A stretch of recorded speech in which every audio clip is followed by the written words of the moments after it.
信已经送到爹爹手上了，等一会儿爹爹来了，看那个罗一宁怎么办。您里面请。请问客官，您是喝酒还是赏曲啊？找人。找人。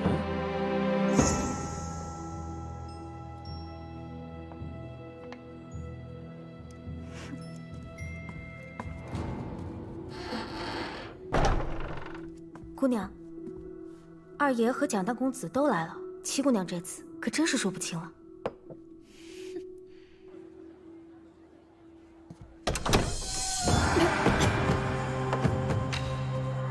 父亲，你果然在这儿。人呢？什么人？父亲何出此言？出来！二爷，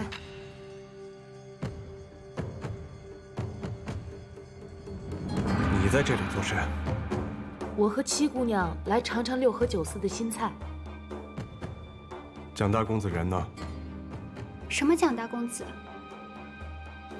女儿怎么会与外男私会呢？莫要隐瞒了，为父已经知道你擅自约蒋大公子出来谈退亲之事了。你怎么会在这儿？今日上午六合酒肆人字包间。我约你，你不是约了罗一宁见面，还约在弟子好包间。依莲，你说什么我听不明白。是你托人给我传递的话。我知道你还在生我的气，这次我回去会告诉我母亲，我谁也不想要，就算娶罗家之女为妾，我也定会娶你。你满嘴胡说八道些什么呀？谁要嫁与你家做妾？哎，你放心，你入门为贵妾，我一定会一直对你好的。爹爹，你为何要如此？你让我这张老脸往哪儿搁？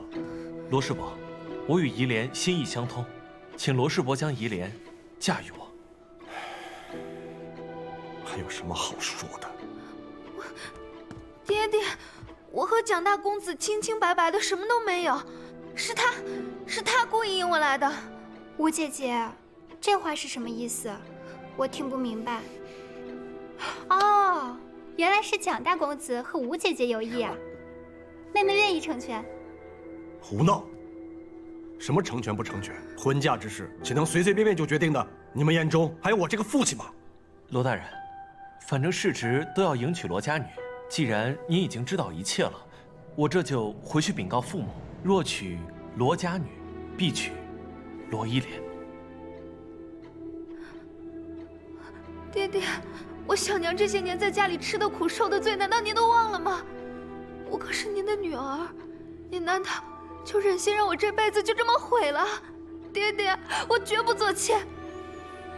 依莲，我虽然不能违背父母意娶你做大娘子，但是我绝对不会让你吃苦的。蒋大公子，我早就与你说清楚了，你为何对我还要纠缠不休？爹爹，你要是执意让我做妾，我今日立刻就死在你面前。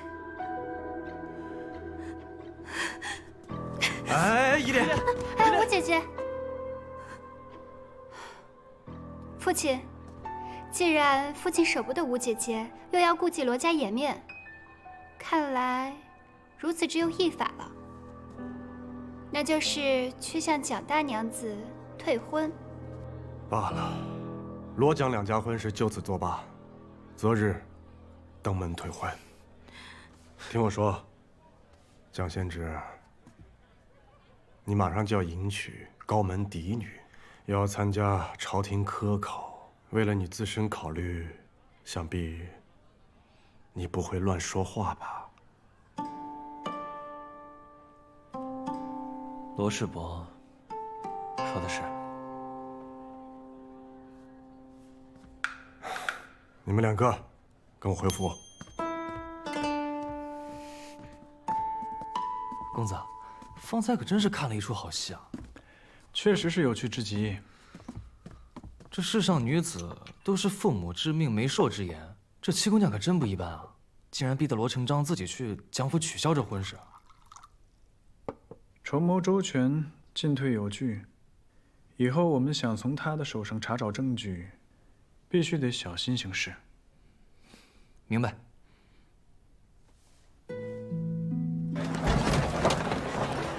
姑娘，现在蒋家的亲事也退了，您怎么还是不高兴啊？父亲视我如脚踏实一般，一定要将我嫁入蒋家。可是对吴姐姐，他却狠不下这个心。您还有老夫人和大娘子啊？是啊，现在也就只有他们了。如今我为了护着祖母，还不得不学了些手段。清渠，你会不会觉得我太过分了？己所不欲，勿施于人。之前我就最讨厌他用这种手段了，如今我也变得和他一样。如果他不起害人之心，又怎会入姑娘设的局呢？姑娘不必多虑了。母亲，哎呀，怡宁，你可来了！我搜查了一圈，发现在老夫人屋里嚼舌根子的，竟然是我院里的阿月。啊，这你院子里的丫头怎么会跑去木樨堂呢？这个阿月啊，平时擅长料理花草，所以我就把她派去木樨堂替老夫人看管芍药。谁知道她竟然胡说八道，把老夫人给气病了。你院子里的丫头也都是非常牢靠的，怎么会跑到木樨堂去胡说八道？这件事情像是另有蹊跷。你的意思是，她被人利用了？一定是乔小娘，我这就去找她对质。哎，母亲，您先别去，您先坐，别着急。您想啊，这乔小娘绕了这么大一圈，不惜绕到您头上来，说明她就是想把自己给摘干净。要是我们现在去问她，她肯定会说觉得自己委屈，到头来吃亏的还是您。你说的有道理，我不能上了那个贱人的当。可是，那你说怎么办？当时和这个阿月说话的是谁？他说，好像是木樨堂的一个老人，叫吕妈妈。哦，对了，我还让人把阿月说的话都写下来了，你看看有没有什么问题？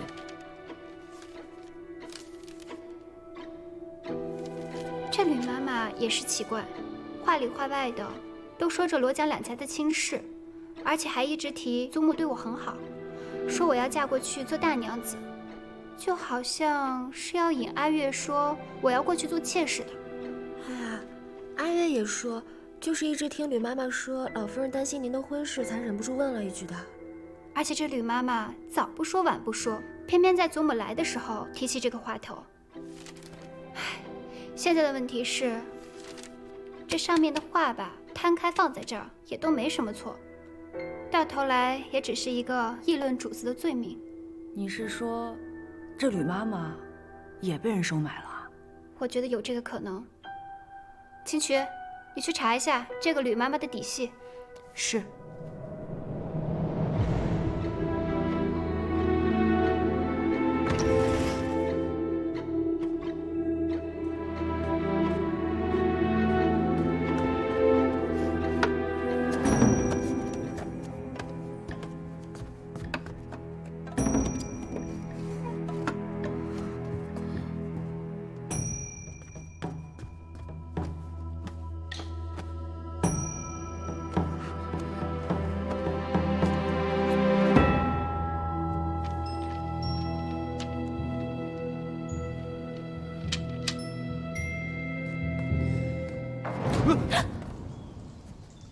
清渠姑娘，你怎么在这儿啊？你又怎么在这儿？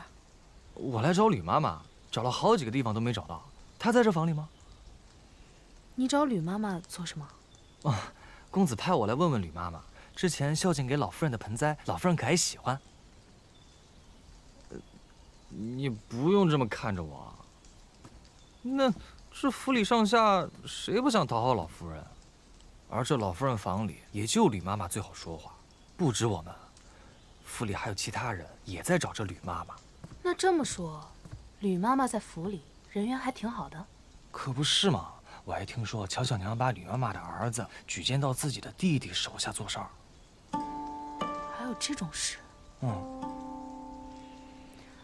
哦，对了，吕妈妈不在屋里。那我再去别处找找。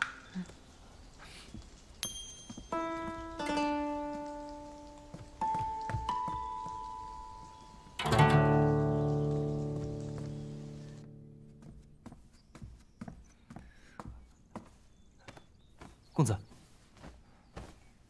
交代清楚了。交代清楚了。公子，你一回来就马不停蹄的继续帮七姑娘，但她什么都不知道，到头来还是没有办法向她借老太爷的话呀。难道你就是单纯的想帮七姑娘？盯好李云龙。是。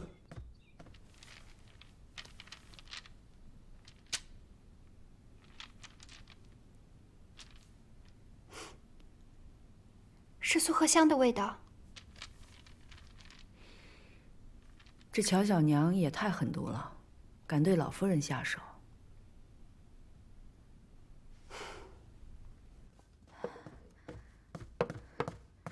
小娘，怕什么？扣住就扣住了，只要他咬死不放，没人敢拿他怎么样。小娘所言极是。小娘，林大娘子请您即刻去往木樨堂。有说什么事吗？只说让您过去，二爷爷在。告诉他，我马上就去。是。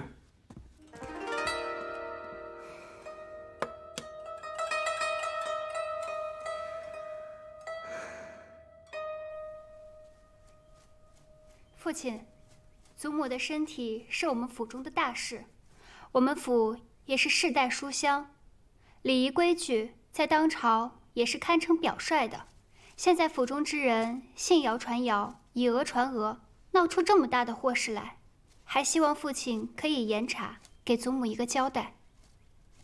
这是自然，不过，这个叫阿月的丫头，不是大娘子院子里的人吗？我听说已经受过罚了。怎么，此事还有隐情？这件事情另有线索，依您不敢不报。由于此事关系小娘，所以把小娘也请了过来。这是怎么跟你小娘也有关系啊？有没有关系，一审就知道了。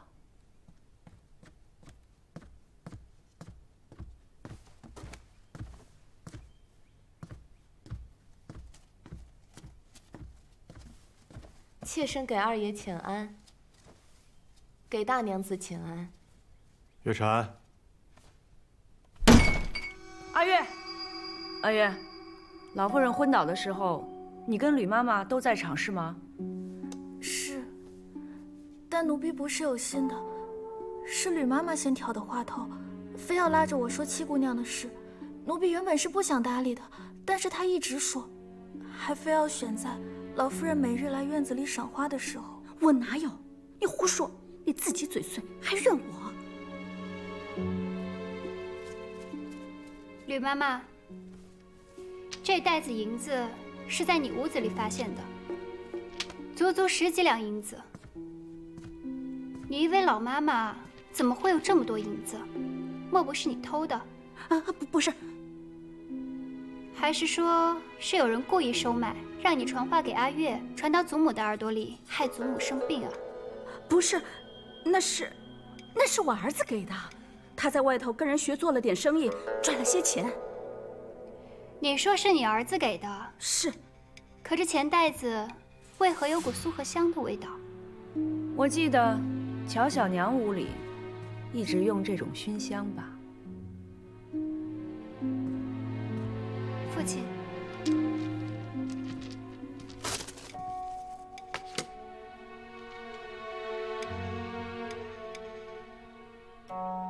妾身冤枉。说起燃苏荷香，并非妾身专属，怎么，都突然反咬到妾身的头上来了？若是我冤枉你，那我倒要问问小娘，这吕妈妈的儿子是跟着乔五爷经商的，乔五爷可是小娘的亲弟弟。乔五确实是妾身的胞弟，但是他生意上的事情，妾身真的不知晓。那我怎么听说，这吕妈妈的儿子是您亲自推荐过去的？这话又从何说起？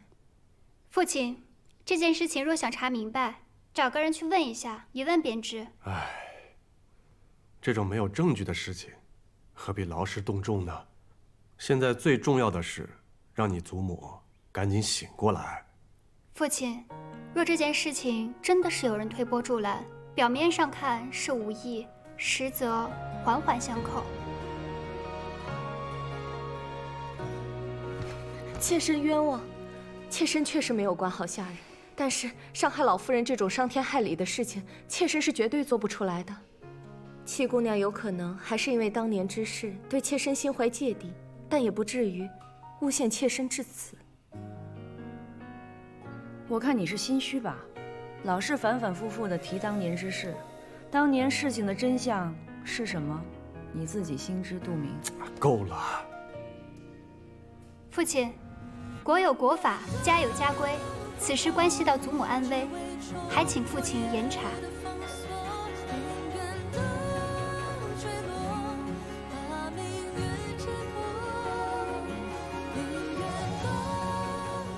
吕妈妈受乔小娘指使这件事情，的确有点牵强。但是乔小娘长家不严，发生这种事情当罚。罚乔小娘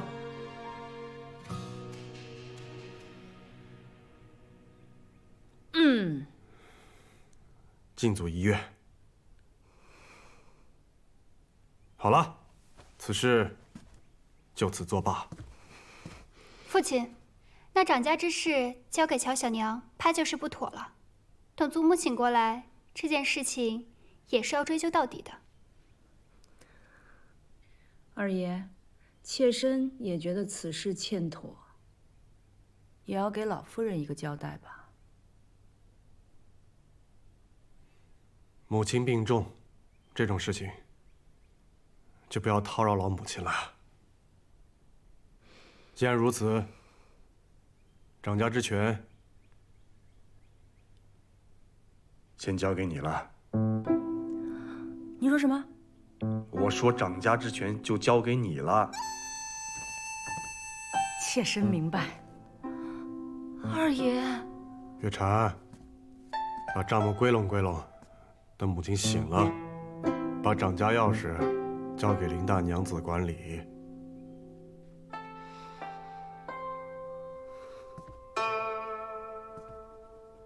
所有人都给我听好了，谁要再敢在木樨堂乱嚼舌根、瞎传话，扰了我母亲，不问缘由，杖50，赶去田庄，生死有命。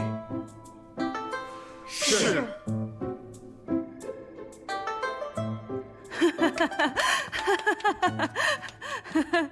母亲，您别再晃了。哎，依宁，你快掐我一下，这不是做梦吧？你父亲是不是真的把掌家权交给我了？是真的。啊，天老爷啊，真没想到，到了我这个年纪，居然有这样的意外发生。母亲，我相信您的掌家能力一定是很强的。其实吧，这些年我是不屑于与他争，但是没想到这个人这次居然动起了老夫人的坏主意，而且这手呢也快伸到我采妇院了。我不是个无能之人，只是我觉得争来争去的有什么意思呢？既然已经有了新的掌家人，就应该立立新规矩。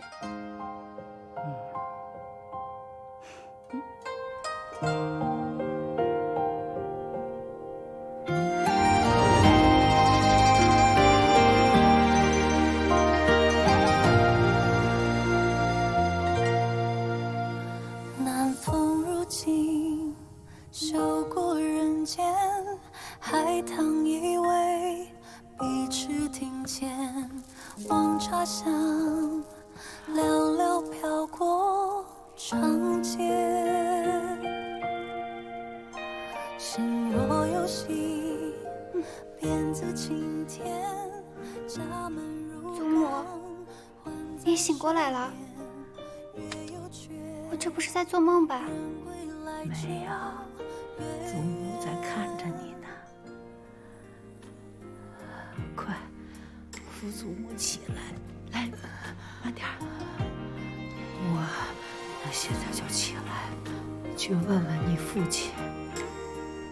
我倒要问问他，是怎样让朱由蒙了心，居然答应让你去做妾。祖母，这蒋家是要我过去做妾，但是父亲已经亲自登门去拒绝这门亲事了。真的，真的。哎呀，你父亲啊，这才拿出一点做父亲的样子。你想，我们堂堂罗府，一个嫡女，去给人家做妾，传出去，这不是笑掉大牙吗？耻辱！所以祖母啊，你以后别总是听风就是雨，有什么事情要等我回来听我说一说，好不好？祖母知道了。口渴了吧？嗯。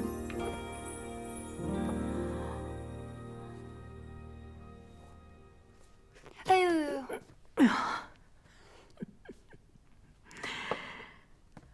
祖母，您院子里的吕妈妈不老实，我已经帮您打发走了。乔小娘掌家不力，管理不好下人。父亲现在已经将掌家之权交给母亲了。哎呦，你父亲那么宠信乔小娘，居然能改了主意。哼，那太阳从西边出来了。您不也是一直担心母亲在府里没有地位吗？现在这样的时机，父亲也不好说什么的。是，掌家之权要是交到海茹手里，他若是能撑得起来这个家，对他以后是个倚仗，好事，好事情。对，而且母亲呢，为人直率，对人真诚，特别是孝顺祖母，这样也比较安心。我们怡宁真的长大了，不再是任人摆布的小女孩了。是的，都怪她乔小娘欺人太甚，那我当然不能善罢甘休。哎呀，宁儿，祖母就是心疼你。你说让你一个人承担了这么多的事，听祖母的话，过去的事就让它过去吧。你母亲临终前跟祖母说过，她就想你以后的日子要过得好。祖母，宁儿，坐过来。宁儿啊，祖母就希望你以后的日子呀，过得安安生生的，找个好人家，夫婿疼你，儿女绕膝。祖母就是明天走了，也甘心了。祖母，您说什么胡话呢？姨娘愿意一辈子都不嫁人，就陪在您身边，好好照顾您。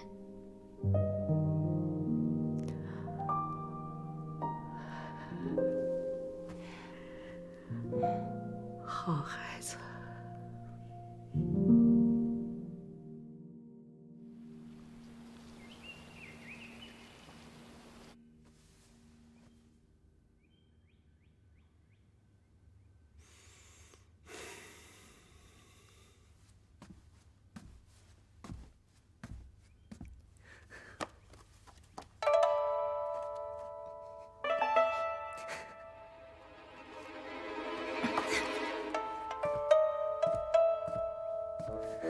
快起来！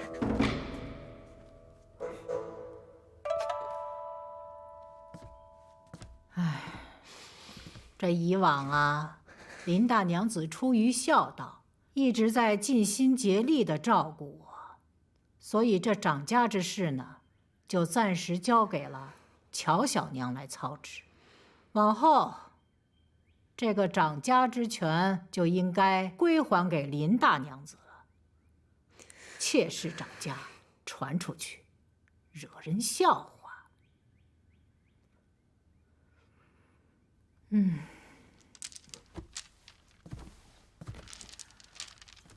日后府里的账目、吃穿用度，都得过了林大娘子这儿才行。婆子们、丫鬟们，你们需要什么，必须禀了林大娘子。是。你们呀，都起来吧。海如啊，以后就得辛苦你了。海如一定竭尽所能，不辜负母亲大人。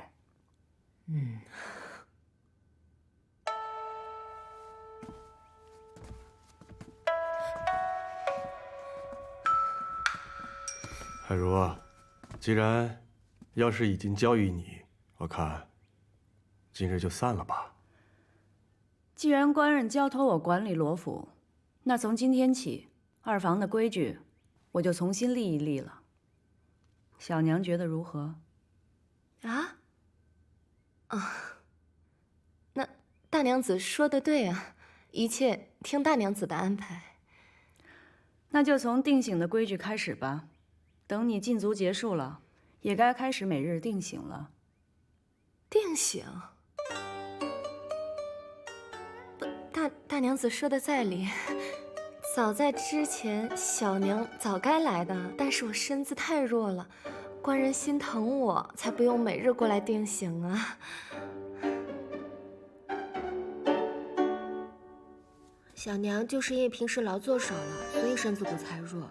这是大娘子的起居注，小娘要做的事情全部在上面，劳烦小娘照做不误。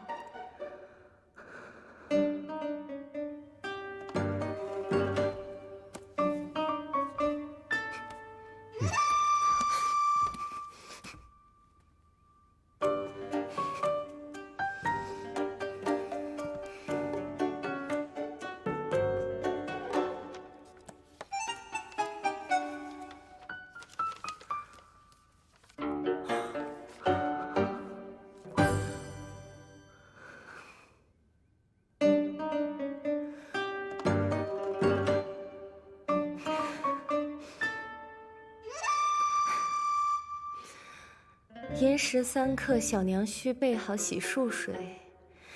寅时3刻，这天还没有亮，这鸡还没有打鸣呢。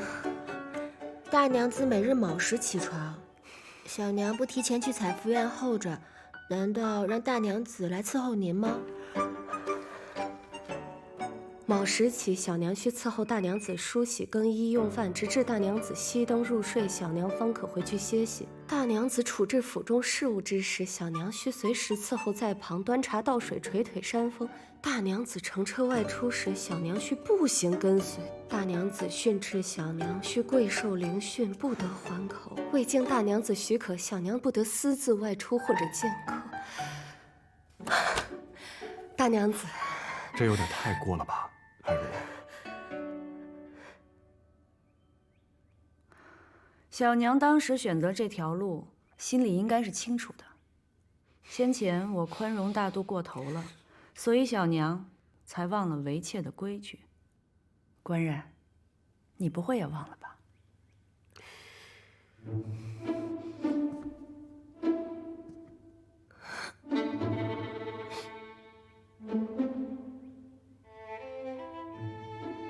罢了。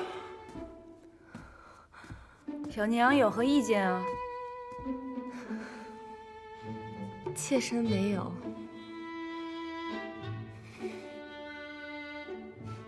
那这本册子你就好好收着吧，趁着禁足的时候，好好看，好好学。李妈妈，奴婢在。明天一早把所有的账簿送到我的房里，一本都不能少。是大娘子。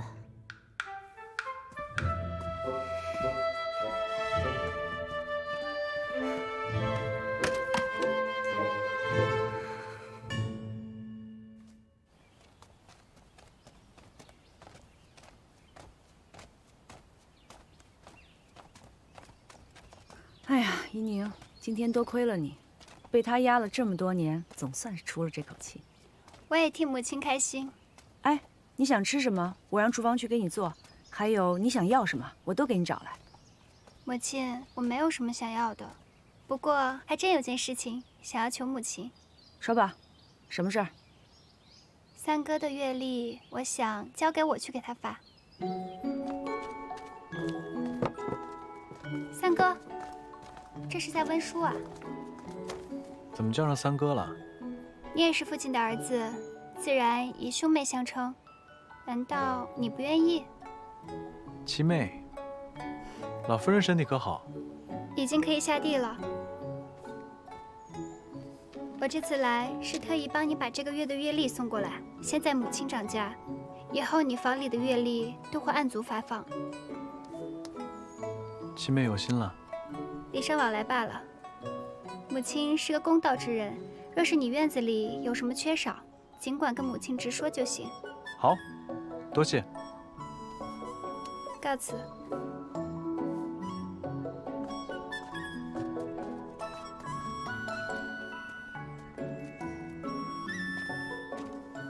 看来这七姑娘是看出来我们帮了她呀，还三哥三哥的叫公子你啊。那又如何？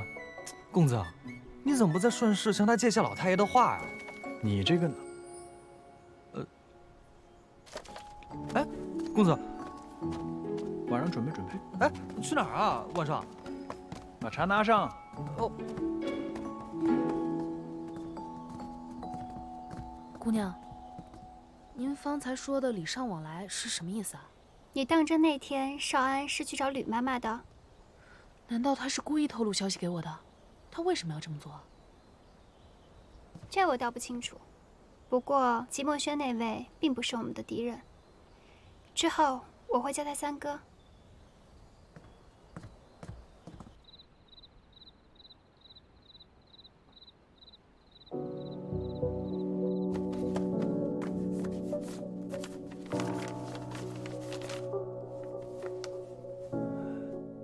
公子，这幅画有先帝题字，会不会都在这里啊？如果你是老太爷，世人皆知你善会松柏，又有先帝题字的画，你会放在这儿吗？也是。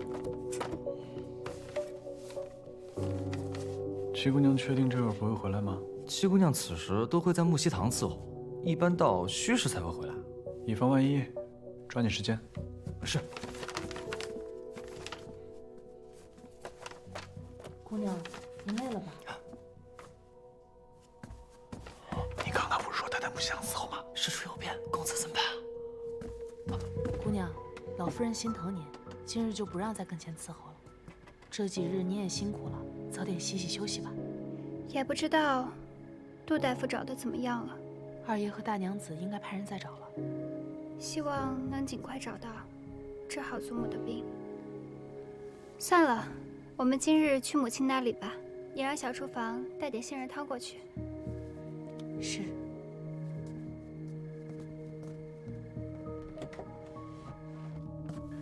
刚才说的那个杜大夫，你找人盯一下。明白，公子。接着找。你快让我出去，我快被憋死了！不行，这都大晚上的了，姑娘您还在禁足呢，这可不能出去啊！我要出去找爹爹。自从这次被禁足之后，爹爹可是一次都没来看过我，以前可没有这样过。姑娘，小娘不是跟咱们说了吗？越是这种时候，越要忍。小娘忍的，我可忍不得。哎呀，姑娘，你是比不过那个罗一宁的，回头再让他拿住把柄。我怎么就比不过他了？父亲自小宠我，视我如嫡女一般。况且我们还有成器的轩哥呢，爹爹的指望全都在轩哥身上。罗一宁有什么？他除了那个病殃殃的祖母，拿什么跟我比？姑娘，你小声些，您这些话要传出去，这可是大逆不道啊！是，姑娘要跟他比，这肯定是不在话下的，无非就是小娘怕您多费神罢了。他娘真是抬举那个罗一宁了。你们越是抬举他，我越要治一治他。姑娘，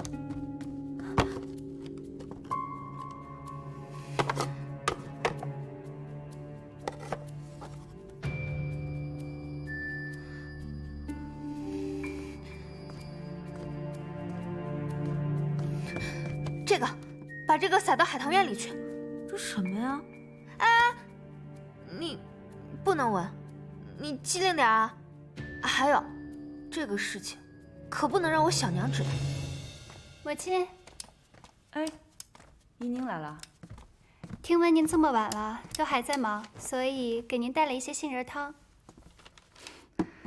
都说养女儿贴心，没想到如今我也能有这样的福气。哎呀，也不知道乔小娘这些年是怎么做的账。这要是我手下的掌柜，把账做成这样，早一顿打赶出去了。母亲，您之前还管过账呢。我出阁以前，一直帮我父亲管10几家铺子。小时候呢，一到看书写字，我就头疼。这一看算盘和账本，乐意的不行。这么多账本，母亲今日都要算吗？这才哪儿到哪儿啊！白管家说了，外边还有一箱没抬进来呢。毕竟乔小娘管家这么多年，这账本哪是几天就能看完的呀？不如你也教我管管账吧，说不定到时候我还能替母亲分忧。你聪慧过人，肯定一教就会。正好我也需要一个提己的帮手。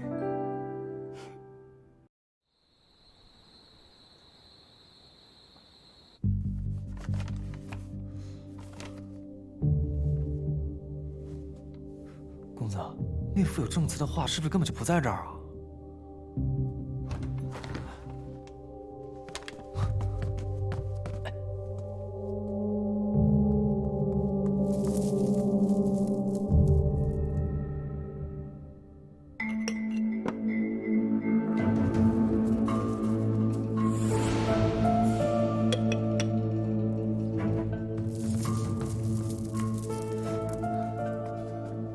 公子，这七姑娘不在，海棠园还挺热闹。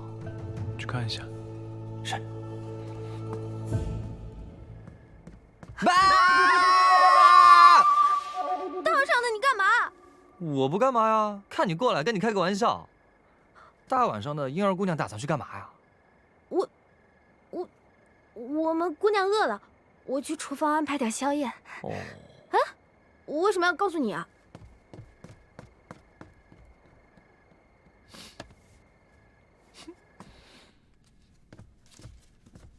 姑娘，您为什么突然想要学管账？大娘子善于经商管账，跟着这样一位老师，能多学点本事，总是好的。说不定以后我就自己当掌柜，开铺子了呢。这罗府家大业大的，哪用得着姑娘抛头露面去赚钱啊？这世事无常，身为女子，还是应该多为自己做点准备。你今天也累了，早点回去歇息吧。姑娘，雪芝不在，我去打盆水给姑娘洗漱。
姑娘，这是？刚才我屋里有人来过。有人？我出去看看。等等。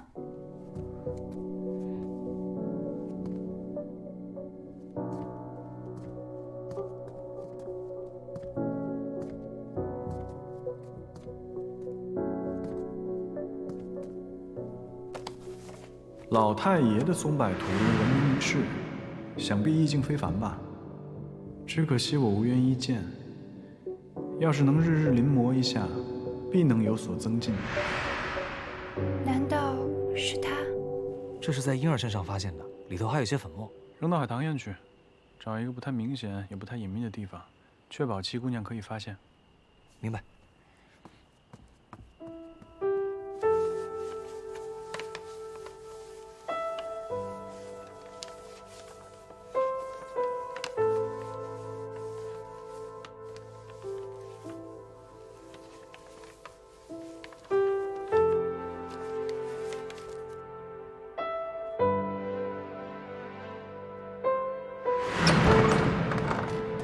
我要读书。把手伸出来。干嘛打我？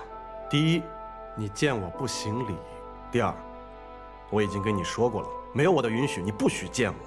你说你要读书，轩哥都已经在学堂读书了，我也要读书。你不能读书，因为你没有资格。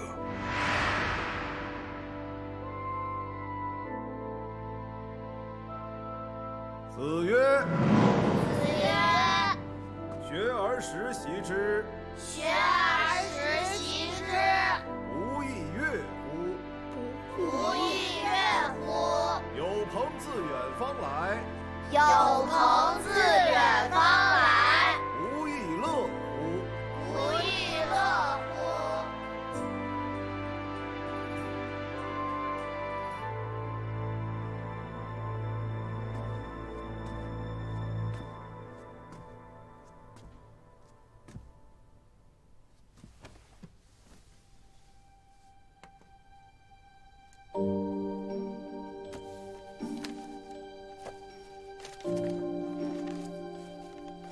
学而时习之，不亦乐乎？有朋自远方来，不亦乐乎？那你这个朋友从何而来呀？你天天来偷听我上课，都跟我这么熟了，怎么还怕我呀？啊？哎呀，这都放课了，你还留在这儿读书，是个爱读书的好孩子啊。我父亲不准我读书，他很不喜欢我。我是天天溜过来偷听您上课的。哦，那这都到吃饭的时候了，你还不回去吃饭呢？我家里没人管我。唉，来，坐。饿了吧？给。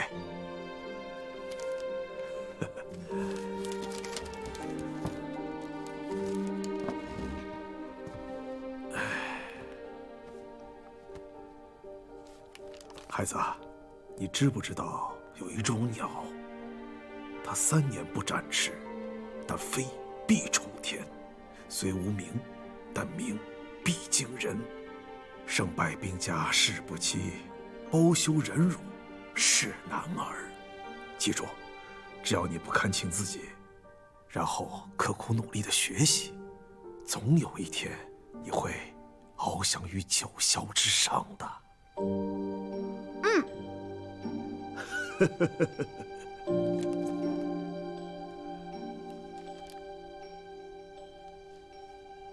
老师与我如同再生父母，若无老师当日教诲，就不会有今日的我。他蒙受冤屈，含冤而死，我定要替他讨回公道。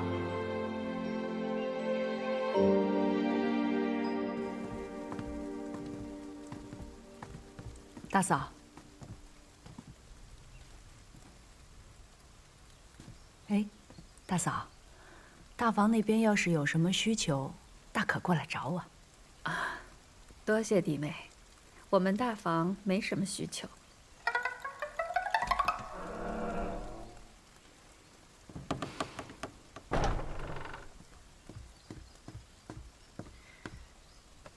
回各位娘子的话，老夫人身体已大好，只是今日有些乏，说问安还是免了，还请各位娘子姑娘先都回吧。啊，请母亲多加保重身体。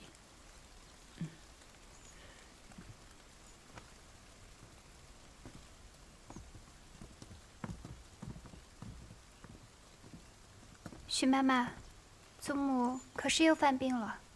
要不要请李大夫来？林大娘子、七姑娘，放心吧，老夫人就是昨晚吃了些甜食，睡晚了，今日有些贪睡罢了。我和你们说过多少次了，莫论他人是非，管好自己就行了。是六妹先起的头啊，我就随便问了一嘴。可是母亲，这掌家之事为什么不交由我们大房管？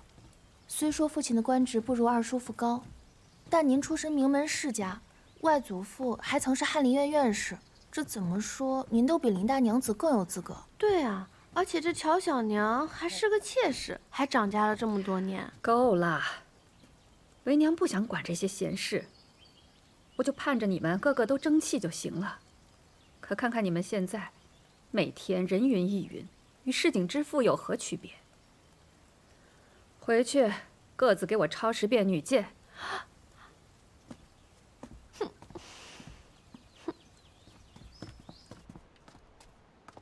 七姑娘，这是大娘子看你们屋里炭火不够，又给你们补齐的。三哥之前受过风寒，还是要多多注意保暖才好。多谢七姑娘，怕是七姑娘提醒林大娘子的。不必客气。本来呢，我是要带点点心过来的，可是昨夜我屋里进了小贼，现在正在排查呢。这可不是小事啊，白管家知道吗？我瞧了瞧，也没丢什么东西，暂时就先别进洞府里了。这件事情你还是要小心为上。不用担心，重要的东西我也都上了锁的。那就好。三哥，这院子里的盆栽长得都可好？七妹若是喜欢，稍后我让少安拿几盆过去。好，那就谢谢三哥为我挑选了。这盆栽长得真好。哎，这盆也好看，我喜欢那盆。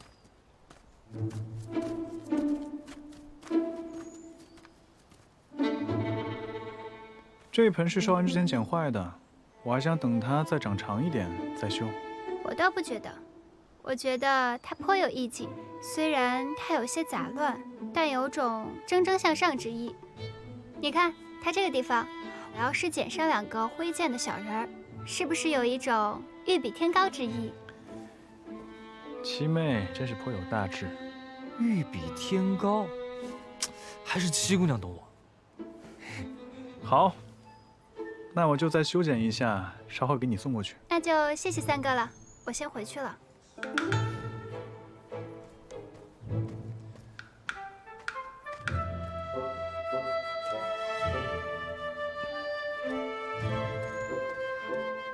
公子，这七姑娘对我们可真好啊。来看脚印的。脚印？什么脚印啊？我昨天晚上留下的，踩了香灰。公子啊，原来你也会失手啊？那他刚刚没查出什么吧？不过没事儿，公子让我把婴儿的香囊给扔回去，说不准他们会以为那脚印是扔香囊的人留下的。哼哼，那你就小瞧这七姑娘了。方才我观察脚印，血码确实是一样的，可是相同的血码，府内的男子没有10个也有5个，我不能断定就是季墨轩的。可能的确是我多心了，他一直以来对祖父的话都颇有兴趣，而昨夜刚好被动过的又是那些话。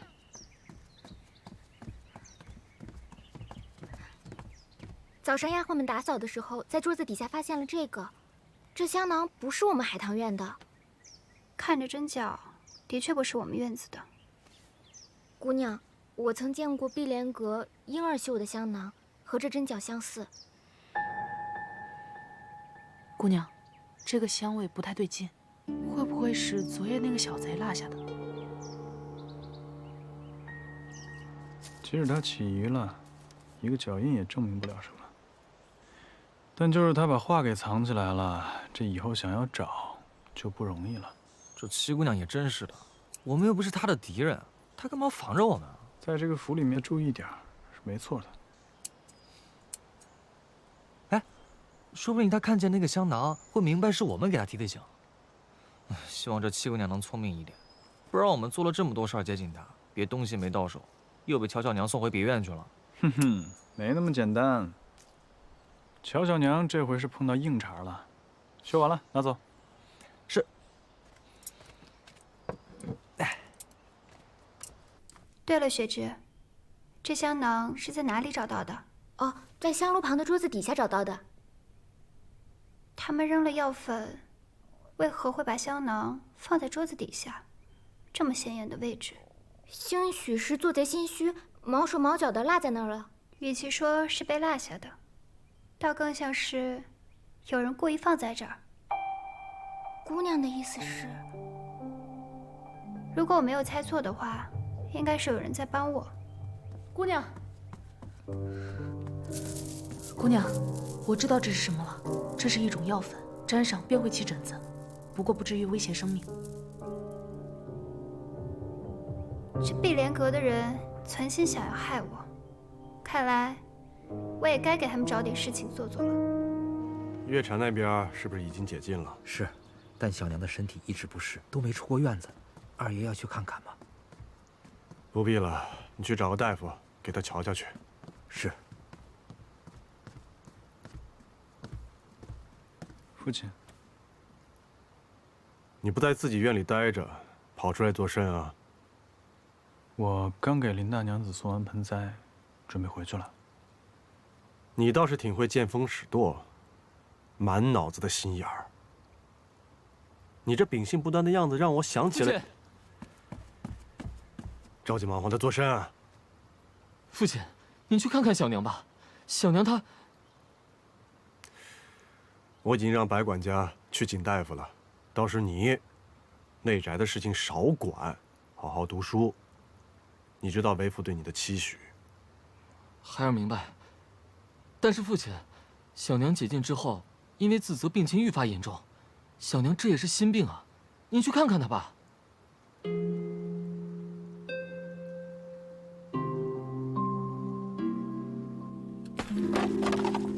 怎么了这是？别动这个！这些什么乱七八糟的东西！别拿！别动啊，姐！看我打不死你！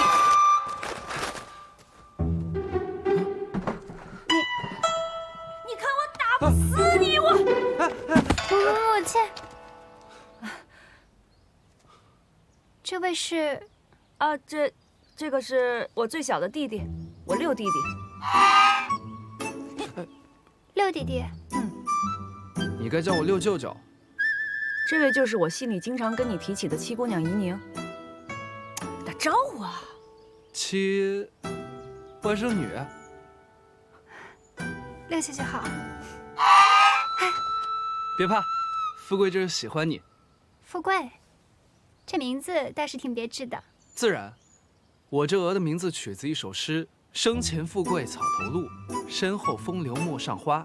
意思是说啊，这人间的富贵啊，根本就不足挂齿，不足留恋。六舅舅，好才学。什么好才学啊？整天就不走正道。我父母啊是老来得子，全家对他寄予了厚望。可这个人呢，从10岁以后就开始喜欢这些稀奇古怪的东西。真是为他操碎了心，这不是想着罗府是读书人家，所以把他送到我这儿来，过来沾沾罗府的书香气。哎，七外甥女啊，久仰你大名了啊！今儿见到真人了。六舅舅严正。对了，送你一个礼物，我自制的桂花头油。怎么还有？你让我看看是不是还有？母亲，别动！别动！别藏哪儿了都？你让我看看，都碎了！还有，你让我看看，到底还有多少？你还敢捡？我的面乳，我的胭脂，我刚挑出来的。别动了，母亲，全都碎了。我知道你有重要的事啊，晚点回来我再收拾你。还有你啊，走吧，母亲。晚点我再回来收拾你。富贵，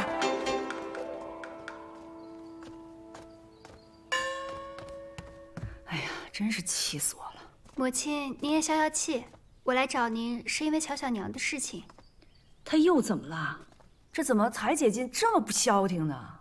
不是的，是因为上次您给我的账目。这账本我都看过了，里面的云锦、人参、茶叶还有燕窝，确实都记得不清楚。我去库房也对了，就是对不上的。还有我们家租出去的店面比其他店铺租出去便宜许多呢。你看，一点就通，还是聪明。瑞香，去把乔小娘叫来，我要跟她对账。是。母亲，我还有一事要求你。怎么能是求呢？说吧。我想要一位老妈妈。老夫人不是刚给你院里送去4个妈妈吗？怎么，用着不称心啊？不是的，我想要乔小娘院里的李妈妈。哦，那我给你想想办法。知不知道林大娘子找我们什么事啊？只说让您过来，没说缘由。这个林大娘子自从管了家，3天2头的找我麻烦。待会儿要有什么事，直接去找二爷啊。哎，拜见大娘子。哎呀，小娘，哎呀，头还是疼。小娘，您没事吧？哎呀呀，哎呀，头，哎呀，头特别晕。慢点。哎呀，坐下舒服了吗？舒服多了，谢谢大娘子体谅。我今天找你来呢，是有2件事。第一，这府里各房各院的丫鬟和妈妈是有定数的，这个你都知道吧？知道。你一个妾室，房里有8个丫鬟，6个妈妈，比我一个正式房里的下人还多。就算老爷再宠着你，这也说不过去吧？大娘子说的是，可妾身有孩子，妾身有2个孩子，这下人多了点儿。有道理，不过也就2个孩子嘛，对吧？我觉得不如把怡莲和轩哥房里的下人都撤了吧。这怎么行啊？这怎么能撤呢？我这也是按老祖宗的规矩办事儿。你是觉得不妥吗？大娘子说的是，那就按照大娘子说的办。瑞香，带人去碧莲阁整治吧。是。第2件事，既然罗府现在是由我来掌家，那我们俩就把之前的账对一对。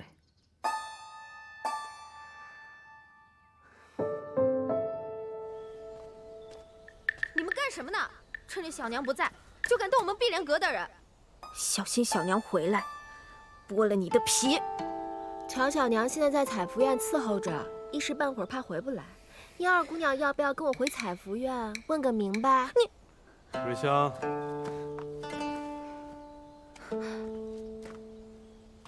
在这里做甚呢？回二爷的话，乔小娘院子里的人比老夫人院子里的人都还多，大娘子觉得不合规矩，特派奴婢来整治。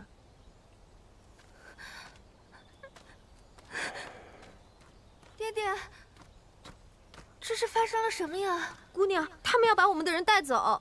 带走？爹爹，都要带走吗？那莲儿岂不是连个梳头的人都没有了？啊，还有轩哥屋里的，怎么连轩哥屋里的人也被带走了？大娘子说的也有道理，这院里的人呢，实在太多了。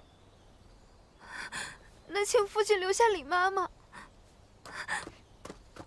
李妈妈是从小看莲儿长大的人，莲儿舍不得她呀。姑娘，爹爹，爹爹，姑娘，莲儿，莲儿，快去叫大夫，快去！莲儿，莲儿。府里购买的20匹云锦都分发到了何处？我怎么一点印象都没有？大娘子，这都是过去的事情了，我实在是想不起来了。想不起来了？这些年你的账都是怎么记的呀？来了多少，去了何处，都应该记得清清楚楚。还有，这些茶叶和补品，只有入账，出账写得很含糊。这个月库房都清点了一次，东西确实少了不少。你把我圈出来的这些内容都整理一下，分发到了何处，记入账册。是。还有，我真是没想到小娘如此的心善，把我们田庄和铺面远低于市价的租金给租了出去。这不知道的人还以为你是给你们娘家人用了呢。大娘子，当时妾身也是第一次涨价，不太懂，因为签的时间比较长，所以价格就低了点儿。那做生意也不能赔啊。而且田庄的收成一年不如一年，我把那些掌柜都换了，底下的人没能力就应该当机立断的换，毕竟我们罗府一大家子人还等着吃饭呢。是。哟，官人来了！官人，进来呀！官人是来找小娘的吧？我是来找大娘子的。官人坐呀，官人坐呀。哦，官人你坐吧。官人坐。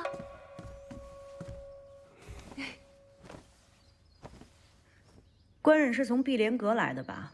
啊，海如啊，这小娘管家的确有点疏忽，但怡莲这丫头啊，从小就是娇养，你突然把她身边的人都带走，她一时半会儿接受不了啊。我知道官人心疼五姑娘，但我又何尝不是呢？想必官人比我更清楚齐家治国的道理吧。凡事要没有个规章制度，便家宅不宁。五姑娘已经到了该婚嫁的年纪，等她出嫁以后，必定也是一府的大娘子，应该从现在学起，由己推人，就做到守制，不是吗？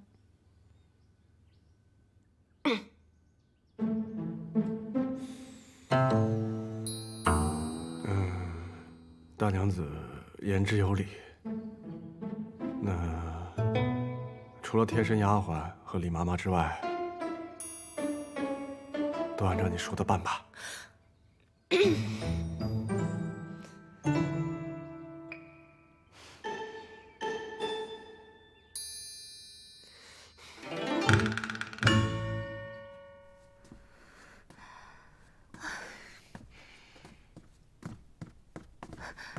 怎么样，药起效了没？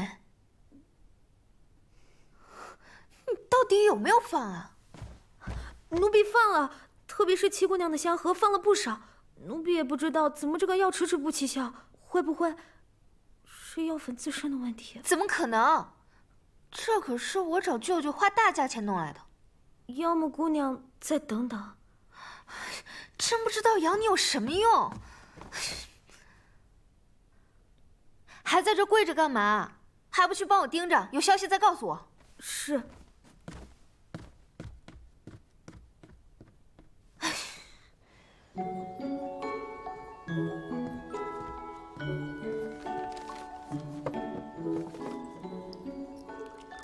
姑娘喝口茶吧。您自从跟大娘子学账后，可真是日日都捧着账本。大娘子为人直爽，但做起账来细心又有想法。我跟着她呀，能学不少东西呢。等姑娘学会管账，日后出嫁成了大娘子，掌家肯定不在话下。未出阁的丫头说话，真不知羞。再说了，谁说我学东西是为了将来出嫁做准备？我学东西就是为了自己。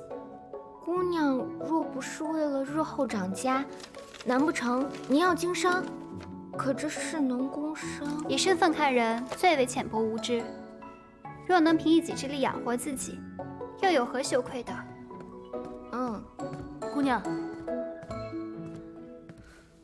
姑娘，瑞香来传话，李妈妈没能带走，五姑娘哭晕过去，求二爷留下。这李妈妈指不定帮着乔小娘做了多少见不得人的事。乔小娘看来不会轻易把她给我。姑娘向乔小娘讨要这个李妈妈，是想调查什么吗？当年乔小娘小产，一直照顾她的顾大夫正好回乡，临时就请来了个陈大夫。去请这陈大夫的正是李妈妈。姑娘是怀疑这个李妈妈知道乔小娘小产背后的真相。不仅如此，当年乔小娘嫁进罗府，就带着这位李妈妈，诬陷我母亲的事情，她一定知道不少。姑娘，那接下来要做什么？碧莲阁不是给我下药吗？我们也该回礼了。